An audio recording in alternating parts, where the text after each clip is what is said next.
Untuk mengetahui lebih lengkap kisah Serda Mugianto, kita sudah terhubung melalui sambungan Skype dengan Serda Mugianto langsung dari Magelang, Jawa Tengah. Selamat siang, Serda Mugianto. Lah itu kelengkengnya ya, dadah-dadah loh sama pemirsa. Mas Mugianto itu lagi seger kayaknya kalau siang-siang gini makan kelengkeng enak. Ini kelengkeng jenis apa, boleh dikasih tahu? Kebetulan ini jenis kelengkeng kateki. Memang kelengkeng ini yang kelengkeng paling unggul di Indonesia, yang sudah terdaftar di Kementerian RI pada tahun 2016 sudah dilepas oleh Kementerian RI dan kita tanam di kebun buah Borobudur ini. Apa istimewanya dibandingkan kelengkeng biasa, kelengkeng kateki ini, Mas? Jadi kelengkeng ini memang kelengkeng paling unggul di Indonesia. Jadi di sini mempunyai beberapa keunggulan, diantaranya bisa melihat sendiri. Kayak apa gitu? Ini dan tuh jompolannya seperti ini. Ya. Terus daging buahnya lebih tebal dari yang biasa atau gimana nih, Mas? Ini kita langsung membuka. Jadi ya kan jadi pengen nih coba sangat luar biasa. Ya. Wow, ya. Oke. Ini satu perkebunannya ini berapa hektar luasnya, Serda Mugianto? Kebetulan di sini yang kita kelola ini adalah tanah milik tanah desa dan BUMDes kita mengelola dengan lahan luasnya 1,3 hektar dengan populasi tanaman 250 tanaman. Wow, banyak sekali varietasnya. Tapi tanpa mengurangi rasa hormat, Serda Mugianto, kembali lagi di tahun 2001 ketika Anda mendapatkan cobaan dalam tanda kutip spesial, terkena ranjau darat, lalu harus mengikhlaskan kakinya diamputasi. Saya yakin pada saat itu pasti down, tapi untuk akhirnya bangkit kembali, apalagi ada cinta Indonesia di situ. Sedang bertugas ya, Serda Mugianto. Bisa diceritakan untuk inspirasi siang kami hari ini? Jadi memang kita namanya TNI adalah tugas 1 kali 24 jam. NKRI adalah harga mati, tentara adalah tentara bukan ya. Walaupun kebetulan saya dulu sebelum menjadi penyandang disabilitas, tugas pokok saya adalah tugas dan berlatih. Tapi untuk mengisi kemerdekaan RI, saya kebetulan mempunyai keterbatasan yaitu kaki palsu. Saya harus bisa berkarya walaupun dengan keterbatasan. Dan terbukti di sini kita bisa menanam tanaman kelengkeng seperti ini, namanya kelengkeng kateki, dan ini bisa dibuahkan kapan saja sesuai dengan keinginan kita. Jadi dengan luasan lahan 1,3 hektar, setiap hari di sini ada buah. Kenapa? Di sini kita buat konsep agroedukasi, agroeduwisata, di mana pengunjung bisa metik buah sendiri, bisa makan buah di sini, dan tidak mengenal waktu. Obsession atau pembuahan di luar musim kita lakukan di sini. Segala musim selalu hadir gitu ya si kelengkeng kateki ini. Mas Mugianto, siapa atau apa faktor yang menjadi semangat utama untuk akhirnya bisa bangkit kembali? Kalau motonya cukup kaki saja yang palsu tapi cinta terhadap NKRI tidak palsu begitu ya. Asli 100% NKRI harga mati. Diceritakan Mas Mugianto.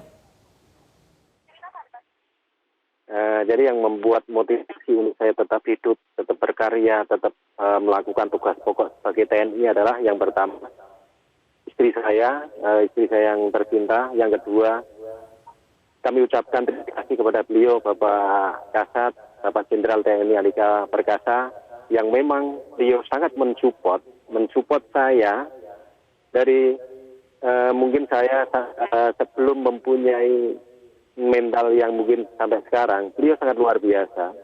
Bahkan sampai memberi pangkat saya ini.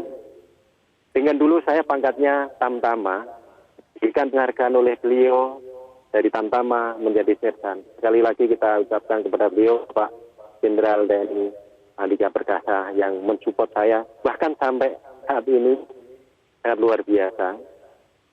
Terus akhirnya memutuskan untuk bercocok tanam begitu ya, melihat apa namanya area yang belum teroptimalkan, atau memang dari dulu sebetulnya suka bercocok tanam, Serda Mugianto? Ya, memang kita latar belakangnya adalah petani. Kebetulan kita melihat potensi-potensi yang ada di sekitar kita, dengan melihat potensi yang ada di diri saya sendiri, dengan keterbatasan, saya tidak harus ketergantungan dengan orang lain. Justru saya harus memberikan inspirasi kepada banyak orang. Dengan keterbatasan, dengan kekurangan, itu tidak segalanya kita harus menjadi down. Justru itu adalah berkah. Justru itu adalah yang memang harus kita buat. Keterbatasan, kekurangan tidak menjadi penghalang untuk berkarya dan prestasi. Dengan keyakinan yang sangat kuat, dengan ketekunan mau belajar, yakin pasti bisa.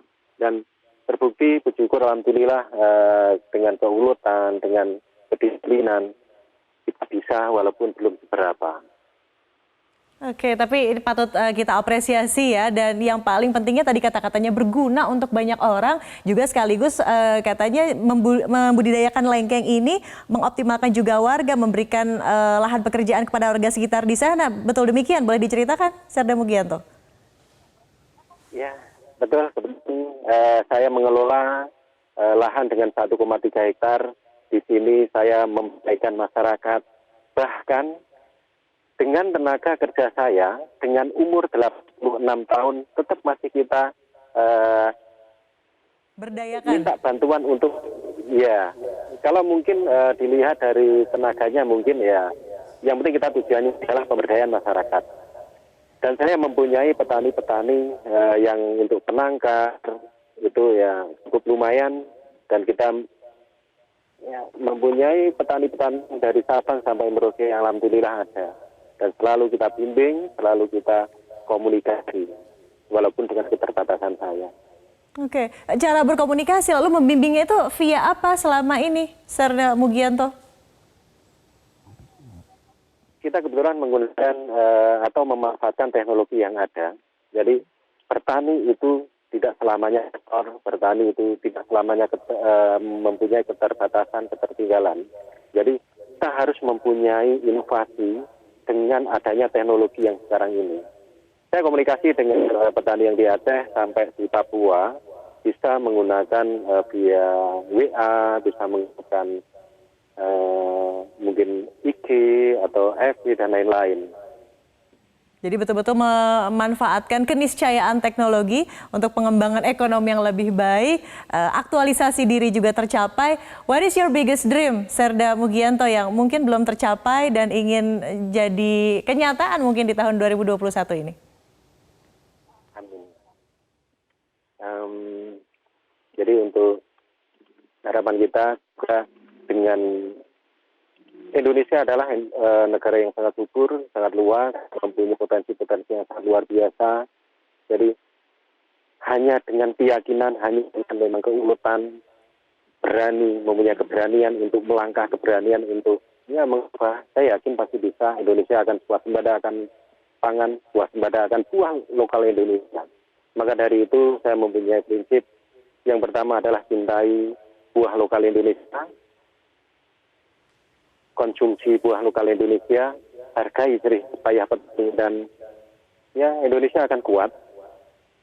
Indonesia akan kuat. Terima kasih sudah membagikan optimisme. Indonesia harus kuat, apalagi di tengah pandemi ini kita sama-sama semua bisa, dan buah itu juga menambah imunitas tubuh loh, yang juga dipentingkan atau diperlukan sekali ketika masa pandemi ini. Terima kasih Serda Mugianto. Jangan lupa ya, nanti kelengkengnya boleh dikirimkan loh ke Kedoya Jakarta Barat ya. Sehat-sehat selalu. Salam untuk teman-teman di sana.